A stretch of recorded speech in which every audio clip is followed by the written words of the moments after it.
Education with Shantanu চ্যানেলে তোমাদের সকলকে স্বাগত জানাই। আজকে আমার আলোচ্য বিষয় বাংলা বিষয়ের তোমাদের রচনা। আগের 2 দিন কিন্তু আমরা দুটো রচনা করে ফেলেছি, দুর্গা পুজো এবং আমাদের স্কুল সম্বন্ধে রচনা কিন্তু আমাদের হয়ে গেছে। আজকে তোমাদের রচনা হবে তোমার প্রিয় উৎসব। দেখো, আমাদের কিন্তু প্রিয় উৎসবের কথা বললেই আমাদের মাথায় আসে আমাদের দুর্গাপুজোর কথা। সেহেতু আমরা দুর্গাপুজো নিয়ে কিন্তু আজকের রচনাটা লিখবো। তোমরা যদি অন্য কিছু পারো তোমরা কিন্তু অন্য কিছু দিয়েও লিখতে পারো। তো বলেছে, দুর্গাপুজো বাঙালির শ্রেষ্ঠ উৎসব। আশ্বিন মাসে শারদপ্রাতে মা দুর্গার আগমনে চারিদিকে আনন্দে মুখরিত হয়ে ওঠে। আকাশে সাদা কাশফুল ধরে শিউলির গন্ধ ছড়িয়ে পড়ে চারিদিকে। গ্রাম থেকে সর্বত্র এই উৎসবের মহিমা অপরিসীম। কয়েক মাস আগে থেকে প্রতিমা গড়ার কাজ শুরু হয়। কুমোরটুলিতে শিল্পী নিপুণ হাতে দেবী দুর্গা ও তার সন্তানদের প্রতিমা প্রাণ পায়। পূজার 4 দিন ঢাকের বাদ্য শঙ্খধ্বনি আর উলুধ্বনিতে পরিবেশ মুখরিত থাকে।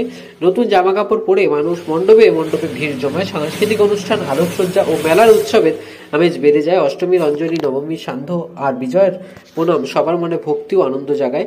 দশমী দিনে বিসর্জনের সময় মন ভরে ওঠে আনন্দ ও বেদনার মিশ্র অনুভূতিতে। দুর্গাপূজা কেবল একটি ধর্মীয় উৎসব নয়, এটি বাঙালির মিলন উৎসব ও সর্বজনীন আনন্দের প্রতীক। তো এই ছিল তোমাদের দুর্গাপুজো বা আমাদের প্রিয় উৎসব সম্পর্কে একটি রচনা।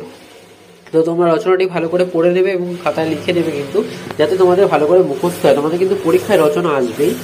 তো এই ভিডিওটি তোমাদের কেমন লাগলো তো অবশ্যই জানাবে। চ্যানেল নতুন হতে গেলে চ্যানেলটিকে অবশ্যই সাবস্ক্রাইব করে দেবে এবং বন্ধুদের মাঝে বেশি বেশি করে শেয়ার করে দেবে।